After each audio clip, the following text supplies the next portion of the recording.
أنا بأيد إسرائيل وبدعم كل العمليات العسكرية اللي بيعملوها في غزة. دي كانت الإجابة المتوقعة لما سألوا الشعب الأمريكي هل أنت مع ولا ضد اللي إسرائيل بتعمله في غزة. كانت أعلى نسبة رافضة لجرائم إسرائيل هي الشباب من 18 ل 34 سنة. فيا ترى ليه الجيل الصغير ده واقف في زور أمريكا وإسرائيل؟ أمريكا خلال تاريخها أعدمت ملايين في جرائم إبادة جماعية، ومع ذلك بتصدر نفسها إنها حامية الديمقراطية وبلد الحريات وحقوق الإنسان، ومعظم الناس بتشتري ده. بس سؤال، إزاي قدرت تعمل كده؟ الإجابة بالحصار الإعلامي وتصدير البروباجندا. طب ليه الناس بتصدق البروباجندا؟ عشان بتخرج من جهة محل ثقة زي الرئيس الأمريكي بنفسه أو الإعلام التابع للدولة. فالناس تصدق إن أمريكا قتلت 320 ألف مدني عراقي عشان بيخلصهم من الدكتاتور الظالم، بتعرفهم على الديمقراطية، ويفضلوا يرددوا نفس الرسالة مرارا وتكرارا ويربطوها بمعتقدات الناس الحالية، زي إن العرب دول ما يعرفوش حاجة عن الحضارة والديمقراطية، وإن أمريكا أروش من إنها تطمع في دولة من دول العالم الثالث. وطبيعة الإنسان يا صديقي إنه بيميل لتريح ضميره، ما بيتخيلش إن الجرائم دي حصلت بالدموية والشر دول فعلا، وأكيد يعني ده أثر جانبي للسبب النبيل اللي أمريكا بتحارب عشانه. فيصدقوا إن أمريكا رمت قنبلتين نوويتين على أطفال هيروشيما وناجازاكي عشان ما كانش في وسيلة تانية لإنهاء الحرب غير كده. ويصدقوا ان مئات الفلبينيين اللي ماتوا كانت امريكا بتخلصهم من احتلال اليابان، وملايين الفيتناميين اللي اتقتلوا كانت حركة استراتيجية مهمة لمنع انتشار الشيوعية،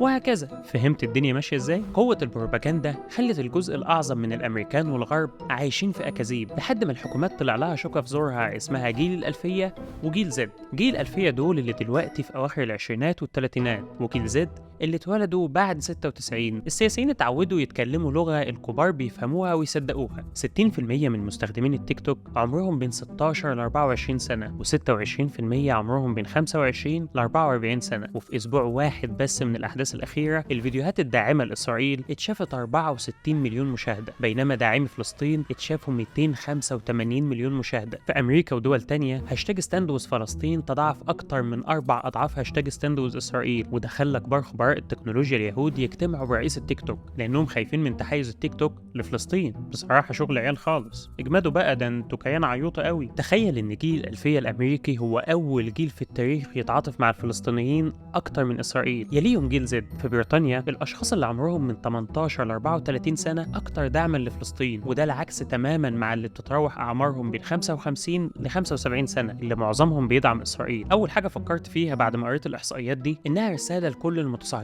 العرب اللي طبعوا مع الكيان أو هاجموا المقاومة لأنها لسه رافضة الاحتلال وانصاعوا للكيان خوفا على مصالحهم، ان الجيل الجديد ده طلع اشرف منكم. وده مش بس عشان الجيل ده اوعى ما بينضحكش عليه، لا، لكن لان ربنا قال فترى الذين في قلوبهم مرض يسارعون فيهم يقولون نخشى ان تصيبنا دائرة فعسى الله ان يأتي بالفتح او امر من عنده فيصبحوا على ما اصروا في انفسهم نادمين. ربنا قادر على تغيير الأوضاع، وساعتها هتتعروا وتندموا إنكم تراجعتوا عن مبادئكم وإنسانيتكم عشان خايفين تعادوا العدو الأبدي والوجودي الكيان المحتل اللي هو مش دولة لكن عصابة محمية ببلطجي أقدم منها اسمه أمريكا.